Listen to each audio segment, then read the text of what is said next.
BBC가 15년 경력 PD의 커리어를 단 3초 만에 바꾼 순간을 포착했습니다.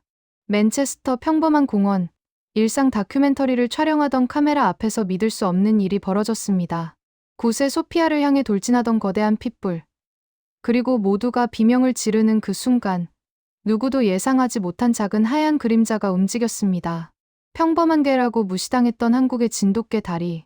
BBC PD 데이비드는 이 계획에서 아무런 임팩트도 느끼지 못했습니다. 하지만 4K 카메라가 포착한 그 3초는 영국 920만 시청자를 충격에 빠뜨렸고 천연기념물 진돗개를 세계에 각인시켰습니다. 지금부터 BBC가 목격한 그 믿기 힘든 순간의 전말을 공개합니다. 이야기를 시작하기 전에 구독, 좋아요도 부탁드립니다. 여러분의 클릭 한 번이 영상 제작에 큰 힘이 됩니다. 안녕하세요. 저는 데이비드 톰슨입니다. BBC 자연사 다큐멘터리 부서에서 15년째 PD로 일하고 있어요. 그동안 아프리카 사바나의 사자부터 남극 펭귄까지, 그리고 아마존 정글의 제규어부터 호주 아웃백의 캥거루까지 수없이 많은 동물들을 촬영했습니다. 제 이력서에는 에미상 후보 지명 3번, 그리고 왕립 텔레비전 협회상 수상 경력이 적혀 있죠. 하지만 제 커리어를 완전히 바꿔놓은 건 화려한 야생동물이 아니었어요. 맨체스터 교회 작은 공원에서 만난 하얀 개 한 마리였습니다. 2024년 5월 초순, 봄 기운이 완연한 시기였어요. 저는 새로운 다큐멘터리 시리즈를 기획하고 있었습니다. 제목은 이민자들의 반려동물이었어요. 영국으로 이주한 사람들이 고국에서 데려온 반려동물과 어떻게 새로운 삶을 만들어가는지 담아내는 프로젝트였죠. 기획 의도는 좋았지만 솔직히 말하면 그다지 큰 기대는 하지 않았습니다. 시청률보다는 BBC의 다양성 정책을 반영한 기획이었거든요. 상부에서도 조용히 진행하라는 분위기였어요. 맨체스터 외곽 올드햄 지역에 사는 한국인 가족을 첫 번째 촬영 대상으로 선정했습니다. 리서처가 보내온 자료를 보니 흥미로웠어요. 할머니, 딸, 그리고 9세 손녀 소피아. 이렇게 3대가 함께 사는 가정이었습니다. 그들이 한국에서 데려온 개가 있다고 했죠.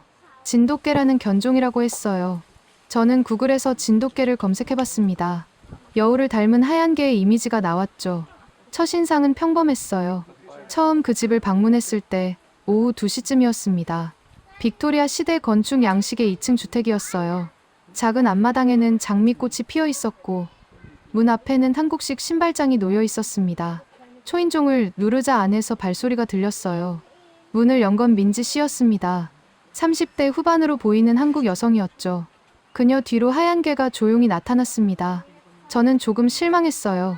생각보다 작았거든요. 중형견 정도의 크기에 귀가 쫑긋 서 있는 모습이 여우를 닮았습니다. 이름은 달이라고 했어요. 제가 기대했던 건 좀 더 드라마틱한 비주얼이었습니다. 독일 셰퍼드처럼 당당하거나 시베리안 허스키처럼 눈에 띄는 외모 말이죠. BBC 다큐멘터리는 시각적 임팩트가 중요하거든요. 더 실망스러운 건 다리의 성격이었습니다. 카메라 앞에서 전혀 반응이 없었어요. 꼬리를 흔들지도 않고 짖지도 않았습니다. 그냥 조용히 앉아서 저희를 바라보기만 했죠. 제가 손을 내밀어도 냄새를 맡을 뿐 다가오지 않았어요. 다른 개들이라면 신나서 뛰어다니거나 애교를 부릴 텐데 다리는 마치 돌처럼 가만히 있었습니다. 촬영 첫날, 저는 카메라 감독인 마크에게 조용히 속삭였습니다. 임팩트가 너무 약해. 이걸로 뭘 만들지? 마크도 난처한 표정으로 고개를 가로저었어요. 그는 15년 경력의 베테랑 촬영 감독이었지만 이런 무반응의 동물은 처음이라고 했습니다. 소피아의 엄마인 민지 씨가 거실로 안내하며 진돗개에 대해 설명했어요. 한국의 천연기념물 제53호라는 것, 충성심이 강하다는 것, 예민하고 영리하며 독립적이라는 이야기들이었습니다. 그녀는 자랑스럽게 말했지만 저는 고개를 끄덕이면서도 속으로는 회의적이었어요. 솔직히 말하면 그냥 평범한 개로밖에 보이지 않았거든요. BBC 다큐멘터리를 15년 만들었는데 동물의 매력은 금방 알 수 있습니다. 이 계획에선 특별함이 보이지 않았어요. 그래도 프로니까 촬영 일정은 계속 진행하기로 했습니다. 3일간 가족의 일상을 밀착 촬영하는 계획이었어요. 첫날은 주로 인터뷰와 가족 소개에 집중했습니다. 할머니는 70대 후반이셨는데 한국어로만 대화하셨어요. 민지 씨가 통역을 해줬죠. 소피아는 영어와 한국어를 섞어서 썼습니다. 전형적인 이민 가정의 모습이었어요. 저녁 무렵 촬영을 마치고 숙소로 돌아가는 차 안에서 마크가 말했습니다. 내일은 좀 더 역동적인 장면이 필요해요. 지금까지 찍은 건 너무 정적이에요. 저도 동의했습니다. 이대로라면 30분짜리 다큐도 채우기 어려울 것 같았거든요. 둘째 날 촬영은 오전 9시에 시작했습니다. 가정 내 일상에 집중하기로 했어요. 민지 씨가 출근 준비를 하는 모습, 할머니가 한국식 아침을 준비하는 장면, 그리고 소피아가 학교 가기 전 다리와 시간을 보내는 모습을 담았습니다. 제작진은 최대한 자연스러운 모습을 담기 위해 눈에 띄지 않게 움직였어요. 이상한 점을 발견한 건 그때였습니다. 다리는 명령을 잘 따르지 않았어요. 민지 씨가 앉으라고 해도 바로 앉지 않았습니다. 대신 잠깐 민지 씨를 바라보다가 자기가 판단했을 때 앉았죠. 손을 내밀어도 즉시 다가오지 않았어요. 먼저 상황을 살피고 안전하다고 판단되면 그때 다가왔습니다. 저는 이게 훈련이 안 된 개의 행동이라고 생각했어요. 민지 씨에게 물어봤더니 그녀가 웃으며 대답했습니다. 진돗개는 원래 그래요. 명령을 듣는 게 아니라 상황을 판단하거든요. 저는 이해가 안 됐습니다. 그게 무슨 차이일까요? 개는 명령을 따르는 동물 아닌가요? 제가 촬영했던 경찰견들, 구조견들은 모두 명령에 즉각 반응했거든요. 오후 촬영에서 더 흥미로운 장면을 봤습니다. 소피아가 거실 바닥에 앉아서 수학 숙제를 하고 있었어요. 다리는 소파 아래에 조용히 누워 있었습니다. 거리는 약 3m 정도였죠. 그런데 소피아가 연필을 떨어뜨리자 다리가 즉시 반응했어요. 소파 아래에서 나와 연필을 물고 소피아에게 가져다 줬습니다. 누가 시킨 것도 아닌데 말이죠. 마크가 카메라를 다리에게 집중했어요. 저는 민지 씨에게 조용히 물었습니다. 저걸 훈련시켰어요? 민지 씨가 고개를 저었습니다. 아니요. 다리가 알아서 해요. 소피아가 필요로 하는 걸 미리 아는 것 같아요. 저는 그냥 우연이라고 생각했습니다. 걔가 사람의 필요를 미리 안다니. 그건 좀 과장 아닐까요? 하지만 그 후로도 비슷한 장면이 계속 나왔어요. 소피아가 물을 마시러 일어나려 하자 다리가 먼저 부엌으로 가더니 물병이 놓인 곳 앞에서 기다렸습니다. 소피아가 화장실에 가려고 하자 다리가 먼저 복도로 나가서 확인하듯 주변을 살폈어요. 마치 보디가드처럼 행동했습니다. 저녁 무렵 마크와 저는 촬영 장비를 정리하며 대화를 나눴어요. 마크가 말했습니다. 오늘 찍은 것 중에 쓸 만한 게 별로 없네요. 너무 평범해요. 저도 동의했습니다. 다리의 행동은 흥미롭긴 했지만 그게 다큐멘터리의 중심 스토리가 될 수 있을까요? 이 다큐멘터리가 과연 완성될 수 있을까 걱정되기 시작했죠.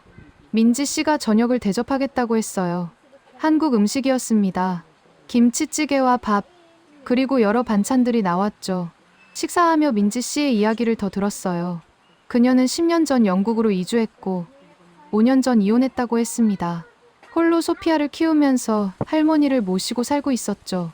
다리는 3년 전 한국에서 직접 데려왔다고 했어요. 왜 진돗개를 선택하셨어요? 제가 물었습니다. 민지 씨가 잠시 생각하더니 대답했어요.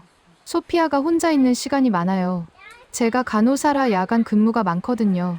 다리가 소피아를 지켜줄 거라고 믿었어요. 그녀의 목소리에는 확신이 담겨 있었습니다. 셋째 날, 저는 좀 더 역동적인 장면을 원했습니다. 그래서 야외 촬영을 제안했어요. 소피아와 다리가 함께 공원에서 노는 모습을 담으면 좋겠다고 생각했거든요. 민지 씨는 흔쾌히 동의했습니다. 날씨도 좋았고 주말이라 시간도 충분했어요. 셋째 날 오후 2시 저희는 집 근처 알렉산드라 공원에 도착했습니다.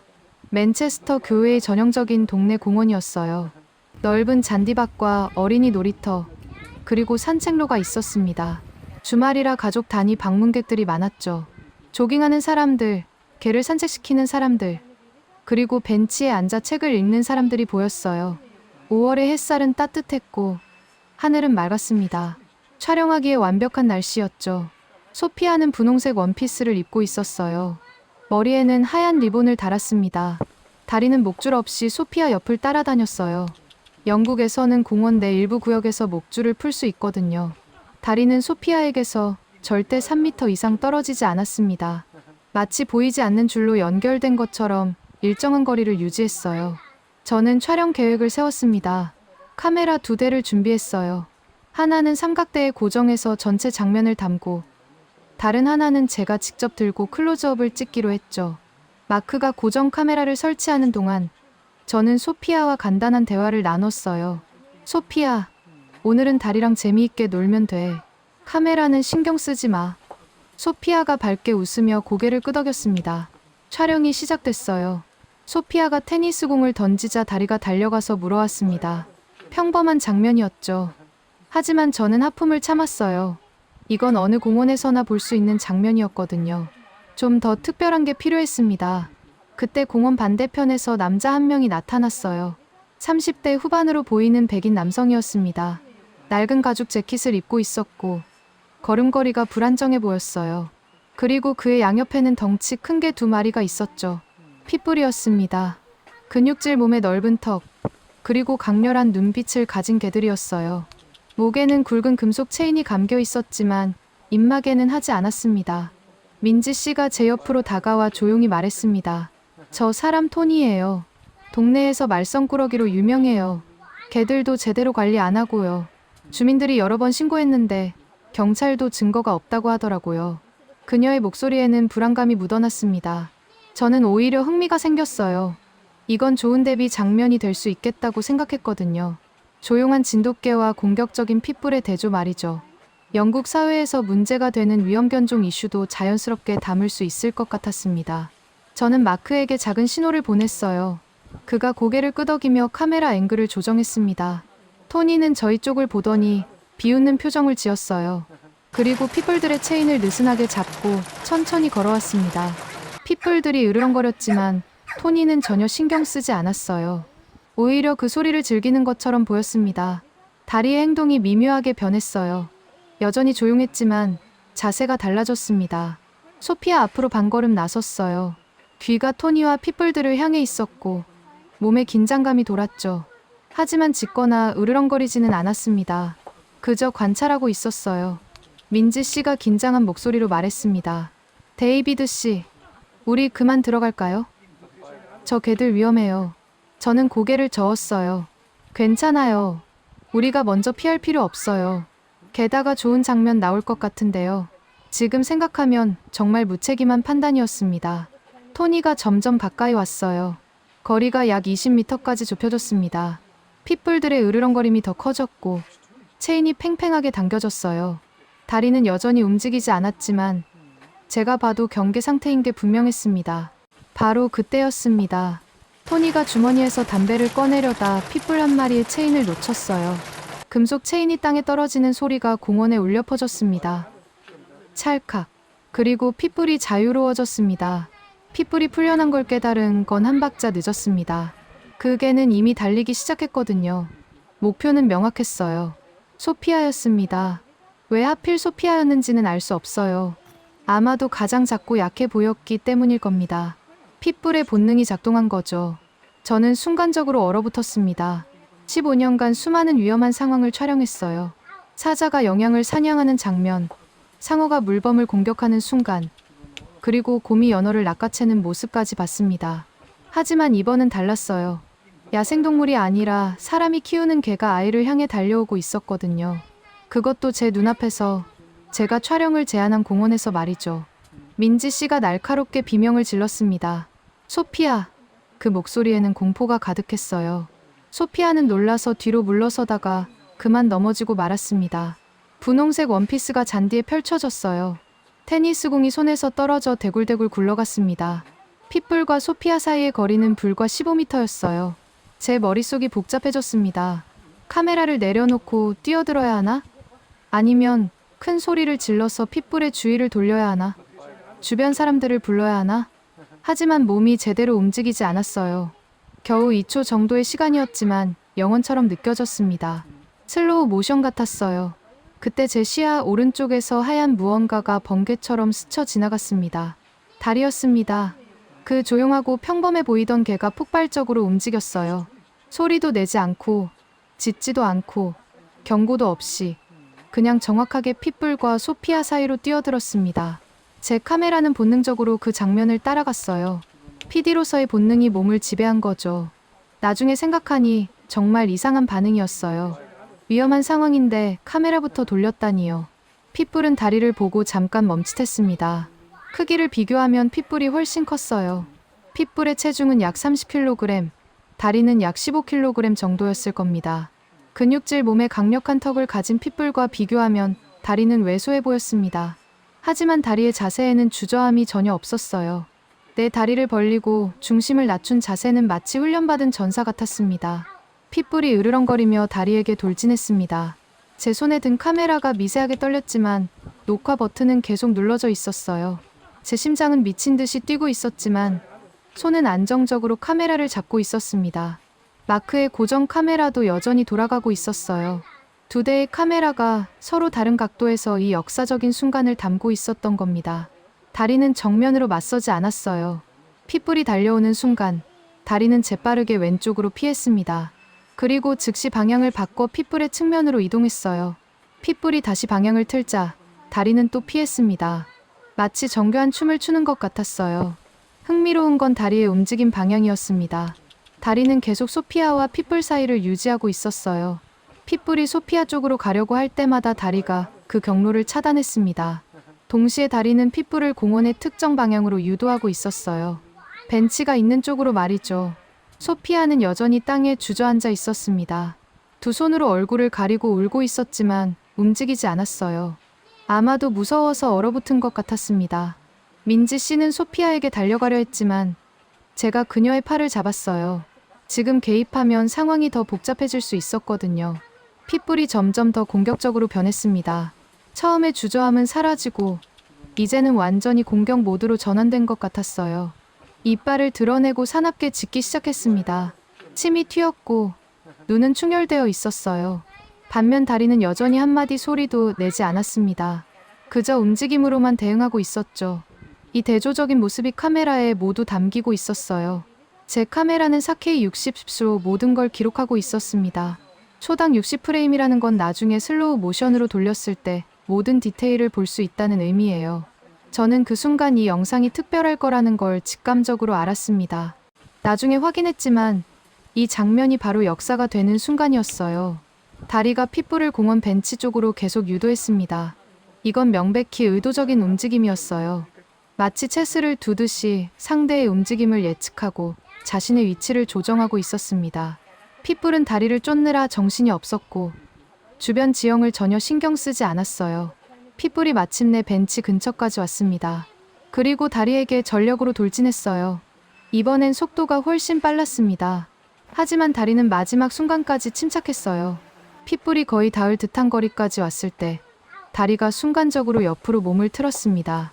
핏불은 멈출 수 없었어요. 그대로 벤치 다리에 부딪혔습니다. 둔탁한 소리가 났어요. 핏불이 비명을 질렀고 잠시 균형을 잃고 비틀거렸습니다. 바로 그 순간이었어요. 불과 0.5초 정도의 틈이었을 겁니다. 다리가 움직였습니다. 번개처럼 빠른 움직임이었어요. 다리는 정확하게 핏불의 목덜미를 물었습니다. 치명적인 부위는 피했어요. 목의 측면, 피부가 두껍고 중요한 혈관이 없는 부위였습니다. 그저 제압하기에 충분한 지점이었죠. 동시에 다리는 자신의 몸무게를 이용해 핏불을 땅으로 눌렀습니다. 핏불이 저항했습니다. 발버둥 치고 몸부림쳤어요. 하지만 다리는 놓지 않았습니다. 정확한 위치를 물고 있었고 핏불이 움직일수록 더 강하게 눌렀어요. 약 5초 정도 지났을까요? 핏불의 저항이 약해졌습니다. 완전히 제압된 거예요. 그리고 다리는 놓아줬습니다. 이게 정말 놀라운 부분이었어요. 다리는 더 이상 공격하지 않았습니다. 핏불이 제압된 순간 즉시 물고 있던 걸 놓았어요. 과잉 대응이 전혀 없었습니다. 마치 이제 충분해라고 말하는 것 같았죠. 핏불은 완전히 기가 죽어버렸습니다. 자신보다 훨씬 작은 개에게 제압당한 충격이 컸나 봐요. 꼬리를 말고 토니에게 도망갔습니다. 토니는 멀찍이 서 이 광경을 지켜보고 있었어요. 얼굴이 새하얗게 질려 있었죠. 다리는 핏불이 완전히 사라질 때까지 그 자리에서 움직이지 않았습니다. 여전히 경계 태세를 유지하고 있었어요. 혹시 모를 재공격에 대비한 거죠. 핏불이 시야에서 완전히 사라지자 그제야 다리가 몸을 돌렸습니다. 그리고 소피아에게 걸어갔어요. 소피아는 아직도 땅에 앉아서 울고 있었습니다. 다리가 소피아 옆에 조용히 앉았어요. 그리고 소피아의 손을 코로 살짝 건드렸습니다. 마치 괜찮다고, 이제 안전하다고 말하는 것 같았어요. 저는 그제야 카메라를 내렸습니다. 손이 떨리고 있었어요. 방금 뭘 본 걸까요? 이건 단순한 게 싸움이 아니었습니다. 이건 완벽하게 계산된 전술이었어요. 그날 저녁 7시, 저는 숙소로 돌아가지 않았습니다. BBC 맨체스터 지부 편집실로 직행했어요. 촬영한 영상을 당장 확인하고 싶었거든요. 아니, 확인해야만 했습니다. 제가 본 게 정말 실제였는지 확인하고 싶었어요. 편집 담당 사라가 의아한 표정으로 물었습니다. 무슨 일이에요? 데이비드? 이 시간에 웬일이죠? 내일 봐도 되잖아요. 저는 고개를 저었어요. 지금 당장 봐야 해요. 믿을 수 없는 걸 찍었거든요. 당신도 꼭 봐야 해요. 편집실은 조용했습니다. 대부분의 직원들이 퇴근한 시간이었거든요. 사라와 저, 단둘이 어두운 편집실에 앉았어요. 대형 4K 모니터 앞에서 영상을 재생하기 시작했습니다. 첫 번째 앵글, 마크의 고정 카메라 화면이었어요. 핏불이 체인에서 풀려나는 순간부터 다리가 제압하는 순간까지 모든 게 담겨 있었습니다. 전체적인 구도가 완벽했어요. 소피아, 다리, 핏불의 위치 관계가 명확하게 보였습니다. 영상을 보던 사라가 숨을 죽였어요. 오, 마이 갓. 그녀는 20년 경력의 베테랑 편집자였지만 이런 장면은 처음이라고 했습니다. 사라가 중간에 멈추고 되감기를 눌렀어요. 잠깐만요, 데이비드. 이거 다시 봐야겠어요. 그녀는 타임라인을 조작해서 슬로우 모션으로 재생했습니다. 60십 영상을 30초 느리게 돌리자 다리의 움직임이 더욱 선명하게 드러났죠. 이건, 사라가 화면을 확대하며 말했습니다. 이건 계산된 움직임이에요. 우연이 절대 아니에요. 봐요.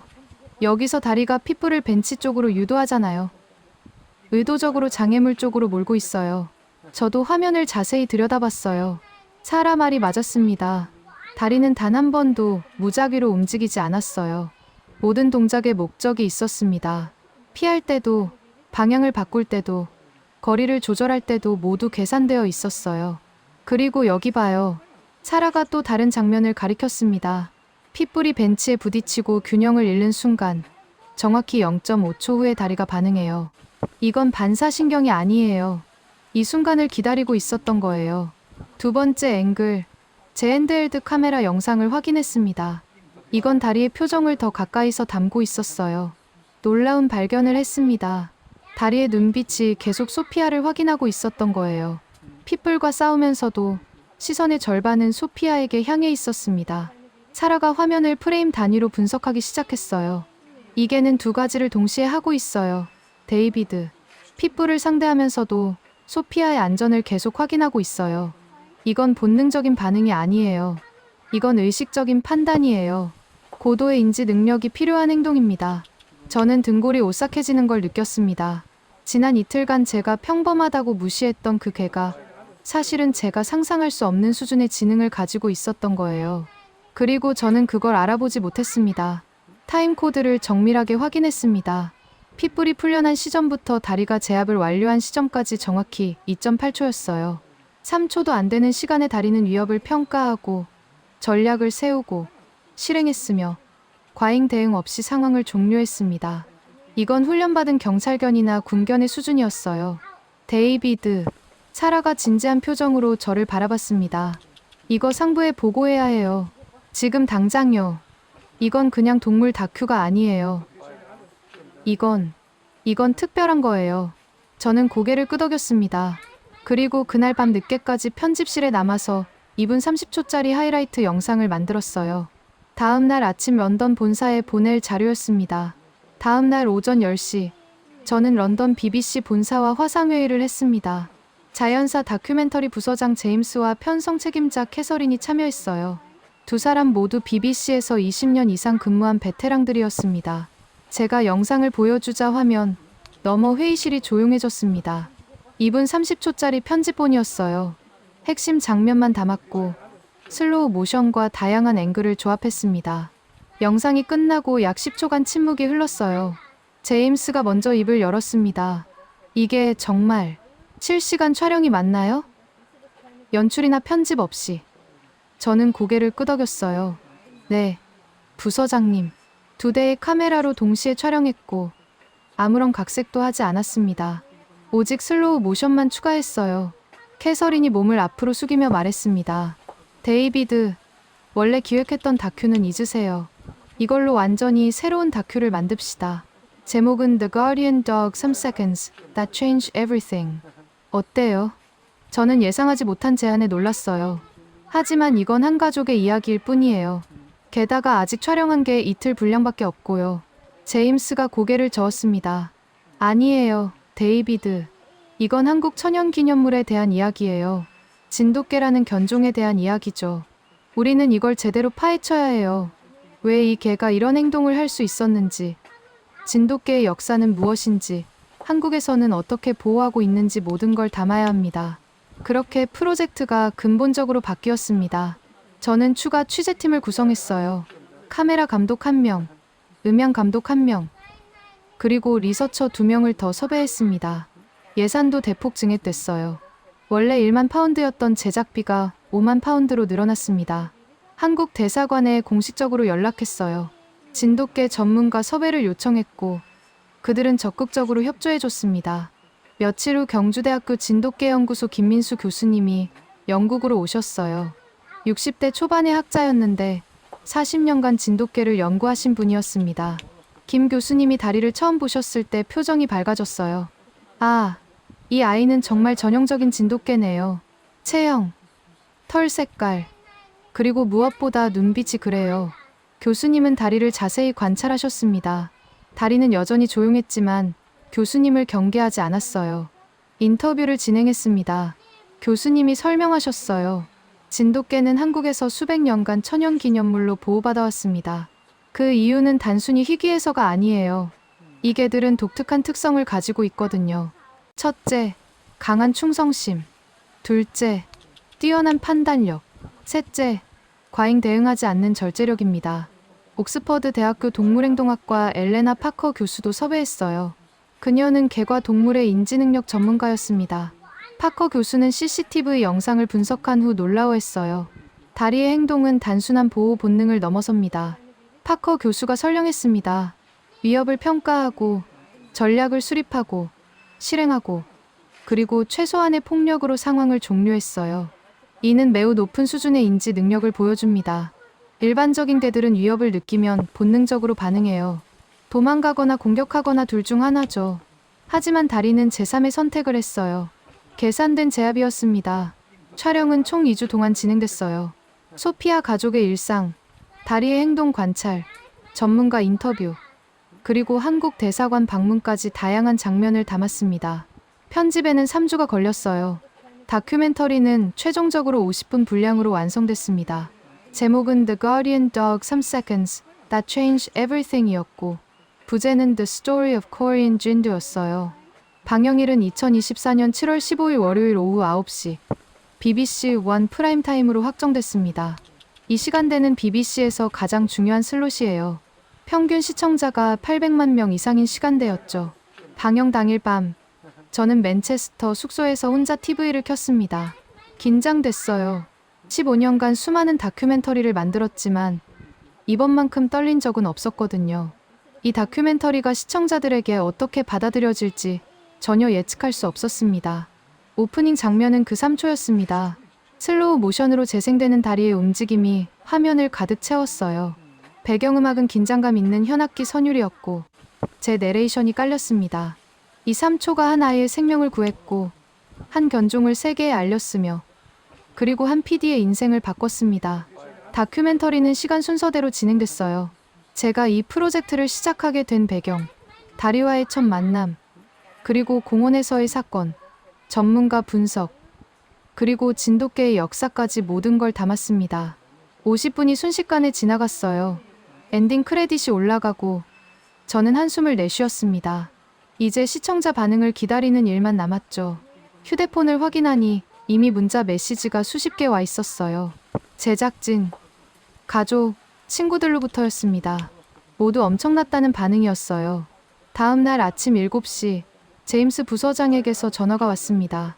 데이비드, 시청률 나왔어요. 920만 명입니다. BBC 다큐멘터리 역대 5위예요. 축하합니다. 저는 믿을 수 없었어요. 920만 명이라니. 이건 제 다큐멘터리 경력 중 최고 기록이었습니다. 소셜미디어 반응은 더 폭발적이었어요. 트위터에서 Guardian Dog가 영국 트렌드 1위에 올랐고 유튜브에 업로드된 클립 영상은 24시간 만에 5천만 뷰를 기록했습니다. BBC 메일 서버가 다운될 뻔했어요. 시청자들의 문에 메일이 폭주했거든요. 대부분이 진돗개에 대해 더 알고 싶다는 내용이었습니다. 어디서 입양할 수 있는지, 한국에서 어떻게 데려올 수 있는지 묻는 메일이 쏟아졌어요. 가장 놀라운 반응은 영국 동물보호단체에서 왔습니다. 블루크로스와 RSPCA 같은 주요 단체들이 공식 성명을 냈어요. 방송 이후 진돗개 입양 문의가 1800% 증가했다는 보고였습니다. 하루 평균 2건이던 문의가 하루 36건으로 늘어난 거죠. 한국 대사관에서 공식 감사 서한을 보내왔어요. 그리고 저를 한국으로 초청했습니다. 다리의 출생지를 추적하는 후속 다큐를 만들자는 제안이었죠. BBC도 즉시 승인했고 8월 말 한국 방문이 확정됐습니다. 2024년 9월 초 저는 생애 처음으로 한국을 방문했습니다. 인천공항에 도착하니 한국 언론사 기자들이 기다리고 있었어요. 예상치 못한 환영이었습니다. 간단한 인터뷰를 했고 그날 저녁 한국 뉴스에 제 얼굴이 나왔다고 합니다. 경주에 있는 진돗개 테마파크를 방문했어요. 넓은 부지에 수십 마리의 진돗개들이 있었습니다. 모두 백구처럼 조용하고 차분했죠. 거기서 놀라운 사실을 알게 됐어요. 다리의 어미가 아직 살아있다는 거였습니다. 다리의 어미 이름은 은설이었어요. 7살 암컷이었는데 다리와 놀랍도록 닮아 있었습니다. 같은 하얀 털, 같은 쫑긋한 귀, 그리고 무엇보다 같은 조용함. 은설도 다리처럼 짖지 않고 차분하게 주변을 관찰하고 있었어요. 진돗개 보존회 관계자가 설명해줬습니다. 진돗개는 쓸데없이 짖지 않아요. 에너지를 낭비하지 않죠. 필요할 때만 행동합니다. 이게 수백 년간 한국인과 함께 살아온 지혜예요. 시끄럽게 짖으면 사냥감을 놓치거든요. 그래서 조용히 관찰하고 정확한 타이밍에 움직이는 법을 배웠습니다. 한국 체류 일주일 동안 다양한 장소를 촬영했어요. 진돗개 박물관, 보존센터, 그리고 진돗개를 키우는 일반 가정까지. 모든 진돗개들이 다리와 비슷한 특성을 보였습니다. 조용하고 관찰력이 뛰어나고 그리고 주인에게 강한 충성심을 보였어요. 그해 10월 후속 다큐멘터리 Guardian Dog Journey to Korea가 방영됐습니다. 이번에도 시청률은 700만 명을 넘었어요. 11월 The Guardian Dog는 국제 에미상 다큐멘터리 부문 후보에 올랐습니다. 시상식은 뉴욕에서 열렸어요. 저는 민지 씨와 소피아를 초대했습니다. 물론 다리는 갈 수 없었지만요. 시상식 전날 밤 소피아가 제게 그림을 선물했습니다. 다리가 자신을 지키는 장면을 색연필로 그린 거였어요. 그림 아래에는 이렇게 적혀 있었습니다. To David, thank you for showing the world my hero. Love, Sophia.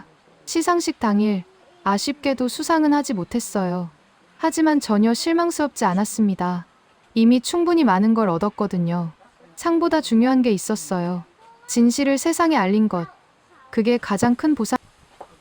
지금 제 사무실 벽에는 3가지가 걸려 있습니다.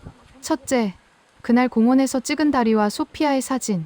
둘째, 소피아가 그려준 그림. 셋째, 한국 대사관에서 받은 감사패. 이 3가지를 볼 때마다 저는 생각합니다.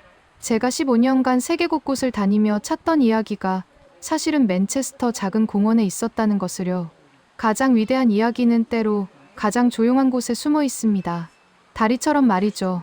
다리는 지금도 민지 씨 가족과 함께 올드햄에서 살고 있습니다. 여전히 조용하고 여전히 소피아 곁을 지키고 있어요. 가끔 민지 씨가 보내주는 사진을 봤습니다. 다리는 변하지 않았어요. 여전히 그 차분한 눈빛으로 세상을 바라보고 있습니다. 그리고 BBC 아카이브에는 그 3초가 영원히 보존되어 있습니다. 역사적 순간이라는 라벨과 함께요. 언젠가 수십 년 후 누군가 그 영상을 꺼내볼 겁니다. 그리고 물을 거예요. 이 작은 하얀 개가 정말 이런 일을 했다고? 네, 했습니다. 그리고 저는 그 순간을 목격한 증인입니다. 영상을 끝까지 봐주셔서 감사합니다. 여러분의 구독, 좋아요는 영상 제작에 큰 힘이 됩니다.